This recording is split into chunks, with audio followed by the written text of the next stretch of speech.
Muy buenas tardes, estudiantes de la maestría en Derecho Administrativo y Fiscal. Esta es la asignatura de Derecho Civil y el día de hoy hablaremos del proceso civil, que es el último tópico de nuestro programa de asignatura. En primer término, vamos a distinguir las etapas del proceso. El proceso tiene, en términos muy generales, dos etapas que son la de instrucción y la de juicio. Dentro de la etapa de instrucción encontramos algunas subetapas, como son la postulatoria, que se compone por la etapa probatoria, el ofrecimiento de pruebas, la admisión y desahogo, la preparación, y en la etapa preconclusiva la formulación de alegatos. Y la segunda gran etapa del proceso es el juicio. ¿Qué debemos entonces entender por proceso? De acuerdo con la definición que les presento en este momento, se entiende como juicio la exigencia constitucional para el desarrollo rogado de la jurisdicción. El proceso sirve a la satisfacción de los intereses jurídicos socialmente relevantes, siendo el medio constitucionalmente instituido para ello. Debemos también hacer una distinción importante entre proceso y procedimiento, ya que el concepto de proceso es más complejo que el de procedimiento. Vamos a encontrar que no siempre que hay procedimiento existe un proceso. Sin embargo, en muchas ocasiones se confunden ambos términos. Sin embargo, el derecho procesal se ocupa del proceso, pero no del procedimiento, porque si se emplea el término procedimiento se pueden producir algunos inconvenientes. En primer término, este no es exclusivo del derecho procesal, tampoco es exclusivo del ámbito jurídico.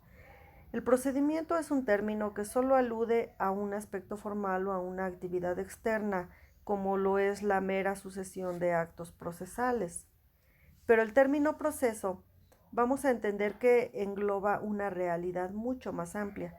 Además del procedimiento que se encuentra legalmente previsto, también incluye relaciones entre sujetos intervinientes, relaciones entre estos y el objeto del proceso, entre algunos otros tópicos, como vamos a ver.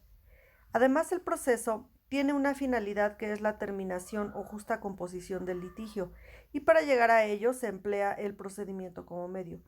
De ahí vamos a derivar que todo proceso implica la existencia de un procedimiento, pero pueden existir procedimientos sin que haya proceso.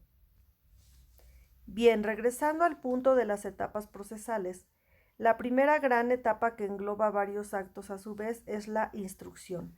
La instrucción es una primera fase de preparación que permite al órgano jurisdiccional la concentración de todos los datos y elementos de los sujetos interesados. A su vez, esta etapa se forma de las siguientes subetapas. En primer término, la postulatoria, que se presenta cuando las partes plantean sus pretensiones y resistencias, relatan los hechos, exponen lo que a sus intereses conviene y aducen a los fundamentos de derecho que consideran les son favorables. Después viene la etapa probatoria, que tiene 4 momentos: ofrecimiento de la prueba, admisión de la prueba, preparación de la prueba y desahogo de la prueba. Posteriormente viene la etapa preconclusiva, que es aquella en la cual se realizan las consideraciones y razonamientos que las partes hacen al juez precisamente respecto del resultado de las etapas anteriores. Y la segunda gran etapa del proceso es la etapa de juicio. Esta la podemos definir como el acto por el cual el tribunal dicta la sentencia, es decir, cuando se resuelve de fondo el asunto o la cuestión litigiosa. Entonces, vamos a distinguir que en estas dos grandes etapas, como lo son la instrucción y el juicio, en ocasiones se confunde o se utiliza de forma indistinta el término proceso y el término juicio. Sin embargo, en sentido estricto, el juicio lo es justamente esta etapa de sentencia. De acuerdo con Gómez Lara, existen importantes principios procesales que rigen justamente el proceso.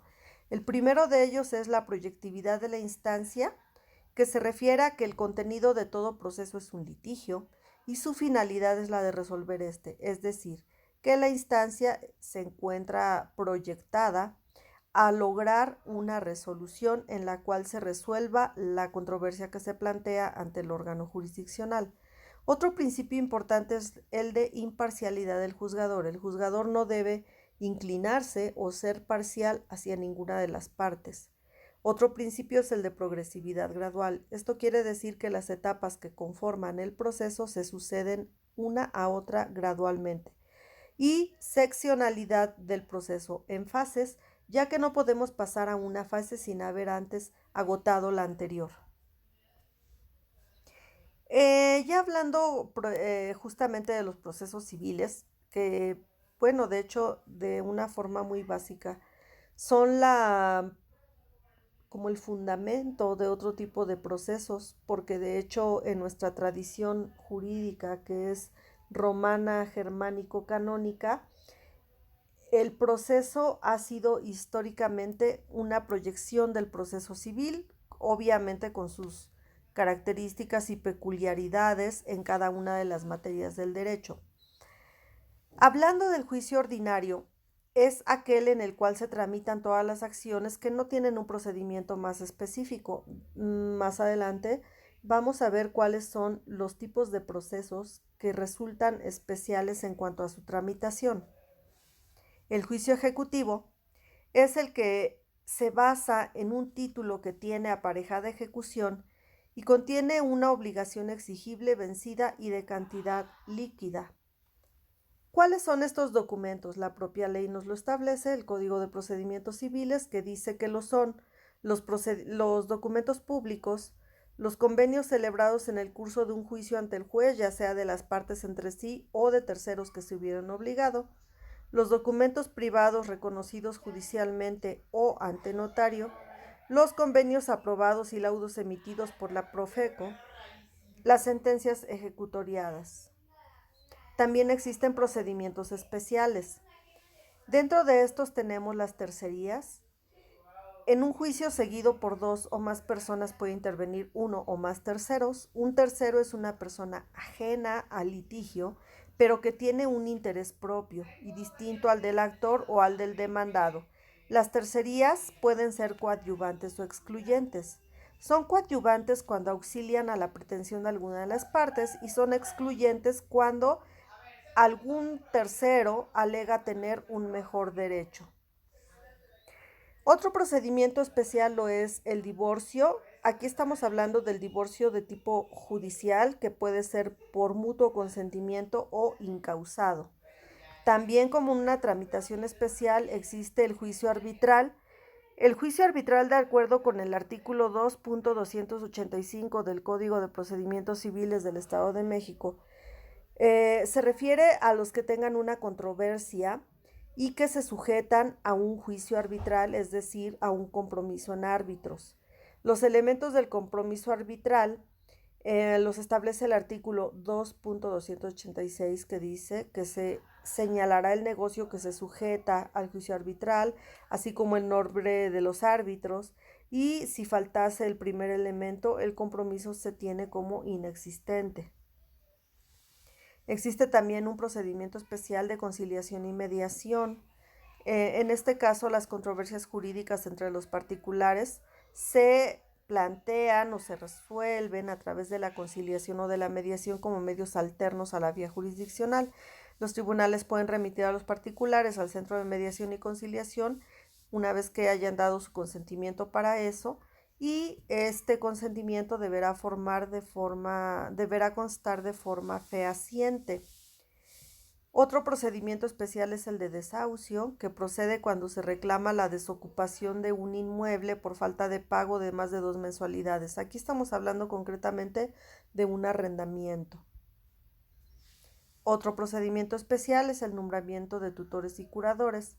En este caso, para conferir la tutela, se declara previamente estado de minoridad o interdicción de la persona que va a quedar sujeta a la tutela, y lo dispuesto sobre tutela es aplicable a la curatela en lo conducente. Recuerden que la curatela es una figura de vigilancia o cuidado de la tutela.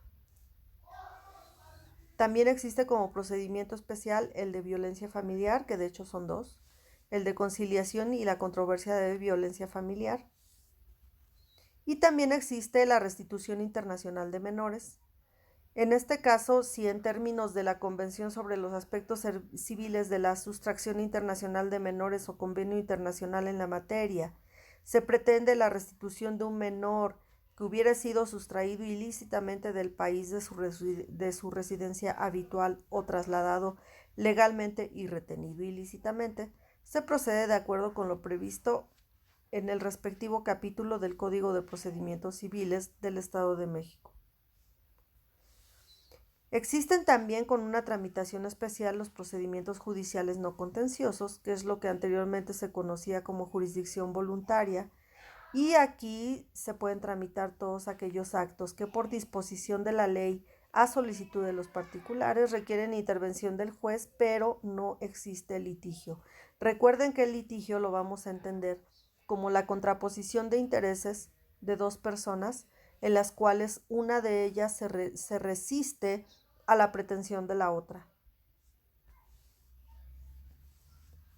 Aquí se pueden tramitar diferentes tipos de procedimientos, como son la autorización para vender, grabar bienes y transigir derechos de menores o sujetos a interdicción, el propio procedimiento de adopción, la inmatriculación administrativa, el apeo o deslinde, los concursos y sucesiones. También existen procedimientos de las personas y del derecho familiar. En este caso, todas las controversias de derecho familiar se consideran de orden público, puesto que son la base de la integración de la sociedad y el juzgador está facultado para actuar de oficio, especialmente cuando se trata de menores, discapacitados, alimentos, todas las cuestiones relacionadas con violencia familiar, decretando las medidas cautelares tendentes a preservar la familia y a proteger a sus miembros. Bien, esos son los tipos de procesos que se encuentran regulados, procesos y procedimientos que se encuentran regulados por la legislación civil, que como veíamos al inicio de esta breve presentación, siguen una secuela que se va sucediendo por etapas.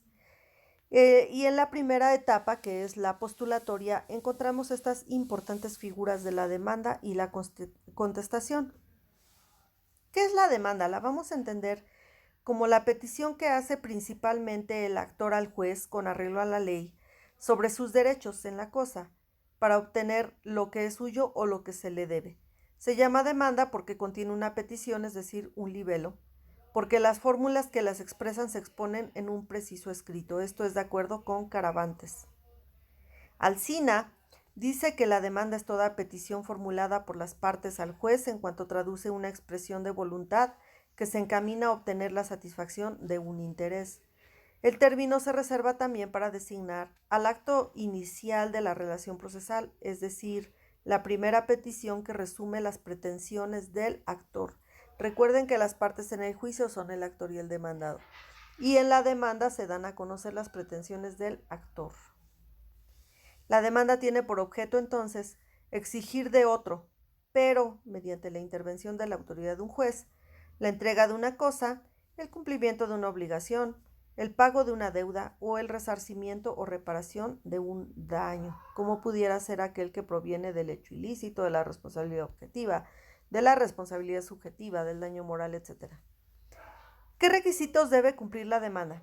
El juzgado ante el cual se promueve, el nombre del actor y el domicilio que señala para recibir notificaciones, el nombre del demandado y su domicilio para efectos de que sea llamado a juicio, las prestaciones reclamadas con toda exactitud en términos claros y precisos, los hechos en que formula su petición numerándolos y narrándolos sucintamente con claridad, de tal manera que el demandado pueda preparar y producir su contestación y defensa, el valor de los reclamados y de ello depende la competencia, y los fundamentos de derecho procurando citar los preceptos legales que resulten aplicables.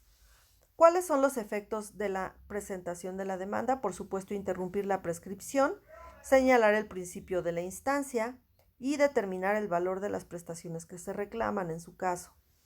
La estructura de una demanda en términos generales la podemos ver en esta diapositiva. Contiene un rubro, el destinatario, el proemio, la propuesta de la vía, un capítulo de prestaciones, un capítulo de hechos, un capítulo de derecho, los puntos petitorios y la fecha y firmas. El órgano jurisdiccional, cuando recibe la demanda, puede tomar distintas posturas ante ella: admisión, prevención o desechamiento. Si el juez considera que la demanda cumple todos los requisitos, la admite desde luego a través de un auto que además es inapelable. Si la demanda es oscura o irregular, el juez debe prevenir al actor por una sola vez para que dentro de 3 días la aclare, corrija, complete, señalándole los defectos y apercibiéndole que de no hacerlo no le será admitida. En cuanto a las prevenciones, si la demanda es oscura o irregular, el juez debe prevenir al actor una sola vez para que dentro de 3 días la aclare, corrija o complete, señalándole específicamente los defectos y apercibiéndole que de no hacerlo no le será admitida. Posterior a la presentación de la demanda y que ésta ha sido admitida, viene el emplazamiento, que es la notificación de la demanda que se hace al demandado en términos de lo que la ley dispone. De acuerdo con el artículo 2.111 del Código de Procedimientos Civiles del Estado de México, una vez que ha sido admitida la demanda, se corre traslado a la parte demandada, emplazándola para que la conteste en el plazo de 9 días. Estamos hablando del juicio ordinario. Aquellos procedimientos que tienen tramitación especial, puede variar este término. ¿Cuáles son los efectos que produce el emplazamiento? Prevenir el juicio a favor del juez que lo hace, sujetar al emplazado a seguir el juicio ante el juez que lo emplazó, obligar al demandado a contestar ante el juez que lo emplazó, producir todas las consecuencias de la interpelación judicial y originar el interés legal en las obligaciones pecuniarias sin causa de réditos. Una vez que se emplaza al demandado, viene este otro acto que es la contestación de la demanda. Vamos a entender por él la contestación que el demandado da ante el juez o tribunal competente de la demanda presentada por el actor, oponiéndose la misma, con lo cual queda trabada la litis y convertido en contencioso el juicio. La ley adjetiva especifica que el demandado debe contestar cada uno de los hechos aducidos por el actor, ya sea confesándolos o negándolos si son propios o refiriéndolos como tuvieron lugar. El silencio y las evasivas hacen que se tengan por admitidos los hechos sobre los cuales no se suscitó controversia. En este caso, entonces, se actualiza el supuesto de la litis contestatio, que es literalmente la contestación de la demanda. En el proceso moderno, la contestación de la demanda es una carga procesal y no una obligación. Puede suceder también que se produzca en el proceso una reconvención. La demanda reconvencional se presenta cuando el demandado produce contrademanda al actor. En este supuesto, el actor se convierte en contrademandado y el demandado se convierte en demandado reconvencionista. La reconvención se debe hacer al contestar la demanda, nunca después, y el actor tendrá el mismo término para formular contestación a la demanda, a la reconvención en este caso, que es una contrademanda. Una vez que avanzan las etapas procesales, llegamos, como lo veíamos en las etapas del proceso, a la etapa probatoria. Para esto debemos determinar que en sentido estricto la prueba se entiende como la obtención del cercioramiento del juzgador acerca de los hechos discutidos y discutibles, cuyo esclarecimiento resulte necesario para la resolución del conflicto sometido a proceso. Es en este sentido que la prueba es la verificación o confirmación de las afirmaciones de hecho expresadas por las partes. En el sentido lato o amplio, se designa como prueba todo el conjunto de actos desarrollados por las partes, los terceros y el propio juzgador, con el objeto de lograr la obtención del cercioramiento judicial sobre los hechos discutidos y discutibles. La extensión también se suele denominar pruebas a los medios, instrumentos, conductas humanas, con las cuales se pretende lograr la verificación de las afirmaciones de hecho. Es así que hablamos de la prueba confesional, testimonial, ofrecimiento de pruebas, etc. Los medios de prueba los entendemos como los instrumentos, cosas o circunstancias en los que el juez encuentra el motivo de su convicción. Los diversos medios de prueba se reglamentan en las legislaciones procesales con determinadas variantes por materia, pero en términos generales encontramos muchas similitudes entre ellas. Para analizar este tema, debemos distinguir los siguientes rubros: el objeto de la prueba, que es el tema probandum, es decir, los hechos sobre los cuales versa la prueba; la carga de la prueba, que es la onus probandi, que es la atribución impuesta por la ley para que cada una de las partes proponga y proporcione medios de prueba que confirmen sus propias afirmaciones de hecho; el procedimiento probatorio, es decir, la secuencia de actos que se despliegan por las partes, los terceros y el juzgador para lograr ese cercioramiento; los medios de prueba, que son los instrumentos, objetos o cosas y conductas humanas con los cuales se trata de lograr dicho cercioramiento; y por último, los sistemas consignados en la legislación para que los juzgadores aprecien o determinen el valor de las pruebas practicadas, esto es, los sistemas de valoración de la prueba. En cuanto a la valoración y admisión de las pruebas, existe un periodo de ofrecimiento en el que las partes exponen ante el juez las probanzas con las que pretenden demostrar su acción o excepción según sea el caso, ya sea que se trate del actor o del demandado. Las pruebas deben ser ofrecidas relacionándolas con cada uno de los puntos controvertidos. El juez debe dictar resolución en la que va a determinar las pruebas que se admiten o las que se desechan en su caso. El juez, una vez que admite las pruebas, procede a la recepción y acuerda su desahogo según sea el caso. En materia civil, encontramos diferentes tipos de pruebas: la confesional, los documentos públicos y privados, los dictámenes periciales, la inspección judicial, la prueba testimonial, los elementos aportados por la ciencia y la tecnología, el reconocimiento de contenido y firma de documento privado, los informes de autoridades, las presunciones. Confesión es la admisión que se hace en un juicio, les decía al inicio de la presentación, como un sinónimo de procedimiento, o fuera de él, de la verdad coincidente o no con la verdad histórica, de un hecho o de un acto que produce consecuencias desfavorables para el que confiesa. La confesión puede ser considerada en tres diversos estadios. En primer término, como una diligencia prejudicial, que es cuando se da antes de la presentación de la demanda. En segundo, como una actitud que puede asumir el demandado al momento de contestar la demanda, puede confesar. Y el tercero, como medio de prueba, que es la confesional provocada. En cuanto a la prueba documental, es un medio que consiste en un objeto mueble apto para la representación de un hecho, regularmente a través de la escritura, y de acuerdo con el criterio tradicional, el Código de Procedimientos Civiles clasifica los documentos escritos en instrumentos públicos y privados.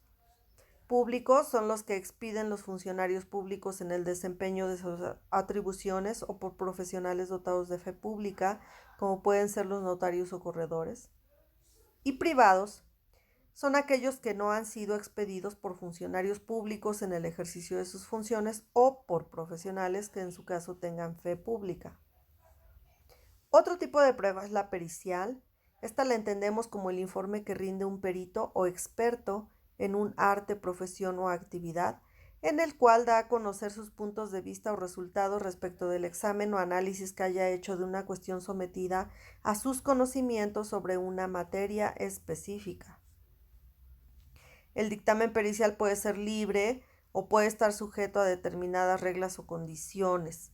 Si es libre, el perito examina las cuestiones en las cuales va a emitir una opinión fundada y que se someten a su criterio o experiencia o conocimientos, pero no se sujeta a orientaciones u órdenes precisas. Realiza investigaciones, acude a las actuaciones de un proceso si ello es indispensable, solicita informes, realiza inspecciones, estudia documentos, incluso puede pedir alguna instrucción o la realización de una diligencia para obtener los elementos que les sean útiles a fin de llegar a una conclusión que sea, según su leal saber y entender, la correcta. En el segundo caso, es decir, cuando es provocado, es la autoridad judicial quien le indica sobre cuáles temas en particular o sobre qué cuestiones deberá emitir su conocimiento, su sapiencia, para que el juez pueda dictar una sentencia justa y correcta.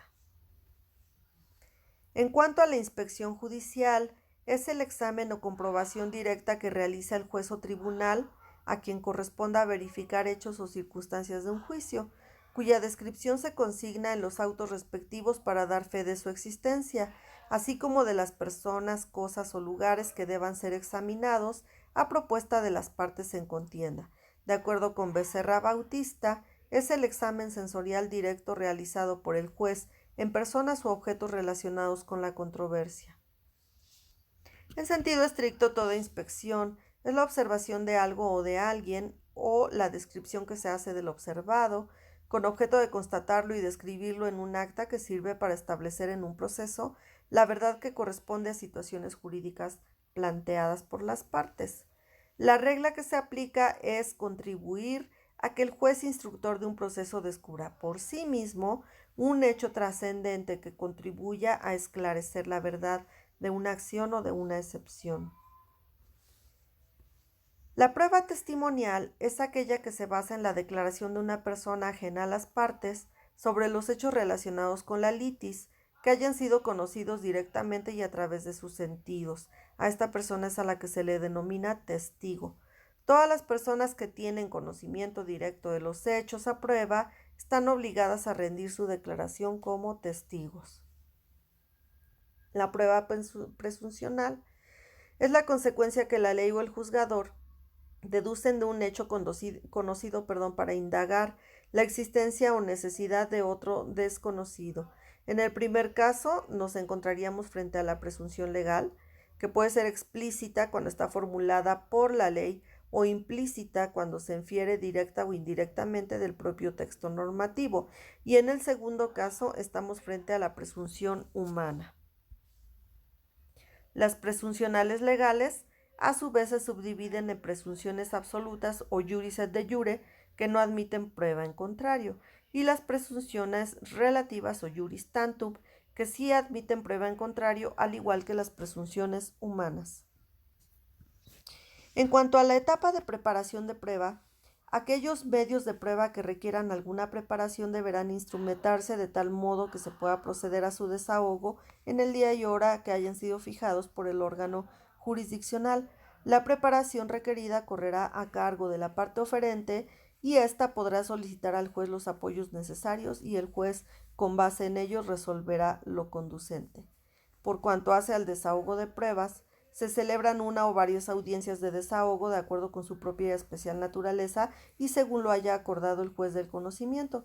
El tribunal se constituye en audiencia pública el día y a la hora señalados para tal efecto. En cuanto al valor de las pruebas, decíamos que existen diversos sistemas de valoración. Esta valoración de las pruebas es una de las funciones más delicadas que llevan a cabo los juzgadores. La estimación y valoración de las pruebas prepara la sentencia, y es en ellas en donde descansa el fallo que va a dictar el juez. En nuestra legislación civil predomina el sistema de valoración mixto. Esto quiere decir que algunas pruebas están tasadas en cuanto a su valoración, pero otras son de valoración libre por el juzgador. No obstante, la misma legislación determina que el juez goza de libertad para valorar las pruebas, pero deberá atender a las reglas de la lógica y a la experiencia. Y bueno, posteriormente a que se cierra la instrucción, viene la etapa, pues diríamos que la más importante, que es la etapa de sentencia. En este punto, bueno, la etapa de juicio, que es donde se emite la sentencia. En un sentido estricto, puede apreciarse la sentencia desde dos puntos de vista. En primer término, se considera el acto más importante del juez, puesto que es a través de él que pone fin al proceso, al menos en su fase de conocimiento, y en segundo lugar, como un documento en el cual se consigna la resolución judicial. Por su contenido, las sentencias pueden ser puramente declarativas, que son aquellas que clarifican el hecho o la situación jurídica controvertida. De condena, que son aquellas que señalan la conducta que debe seguir el demandado con motivo del fallo. Constitutivas, que predominan en las cuestiones familiares y del estado civil, fijan nuevas situaciones jurídicas respecto del estado anterior. Por la autoridad de los fallos pueden ser definitivas, que son aquellas que deciden la controversia en cuanto al fondo, pero admiten todavía medios de impugnación, a través de los cuales las partes inconformes pueden lograr su modificación, revocación o anulación. Sentencia firme, es aquella que no admite ningún medio de impugnación y que por lo mismo ha adquirido la autoridad de cosa juzgada. Las características formales de la sentencia. En la mayor parte de los códigos procesales tenemos el contenido formal, que separan en tres partes, es decir, la relación de los hechos, de la controversia, las consideraciones y los fundamentos legales y finalmente los puntos resolutivos. En cuanto a los requisitos de fondo, no se precisan de forma tan clara, pero de acuerdo con la doctrina y la jurisprudencia podemos señalar que estos requisitos de fondo son la congruencia, la motivación, la fundamentación y la exhaustividad. En cuanto a la congruencia, debe haber una relación de concordancia entre lo solicitado por las partes y lo resuelto por el juez, sin perjuicio de que éste pueda aclarar y precisar las pretensiones de las partes o a través de la institución de la suplencia de la queja.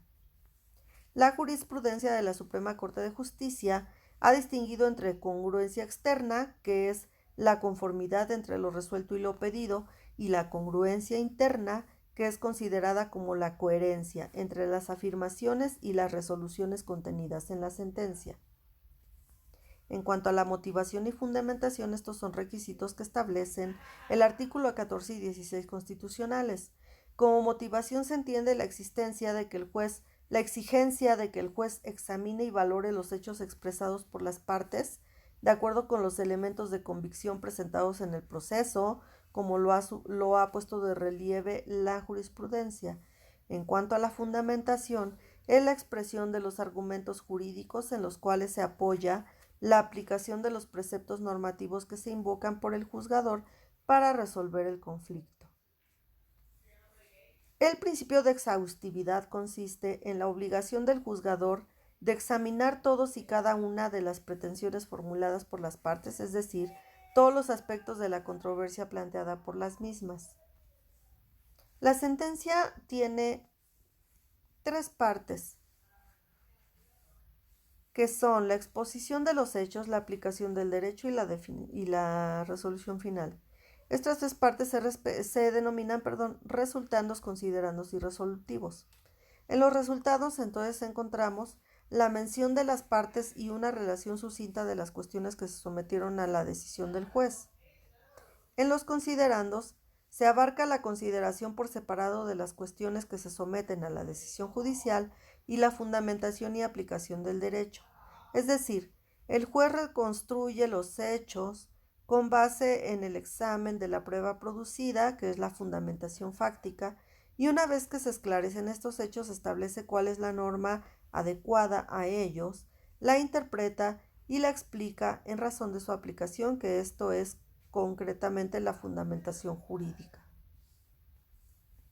De esta parte de la sentencia deben surgir con claridad los motivos que el juez tiene para formular su opinión, y en ella se encuentran todas las partes fundamentales de la decisión que se adopta, para poder impugnarla en su caso el apelante o sostenerla en su caso el apelado, y es por ello que se considera la parte más importante de la sentencia. Y la tercera parte de la sentencia son los resolutivos, que constituyen la decisión del juez acerca de los hechos que se sometieron a su consentimiento. En estos, el juez declara el derecho de las partes, condena o absuelve al demandado y en su caso al reconvenido, ya sea en todo o en parte, fija el plazo para que se cumpla la sentencia estableciendo las costas y demás puntos que resulten procedentes. Muy bien, pues con esto damos una visión muy general del proceso civil. Espero que haya sido de su interés el tema. Si tienen alguna duda, nos podemos comunicar, por supuesto, a través de la plataforma. Soy la maestra Esmeralda Huitrón, quedo a sus órdenes y les mando un afectuoso saludo. Hasta la próxima.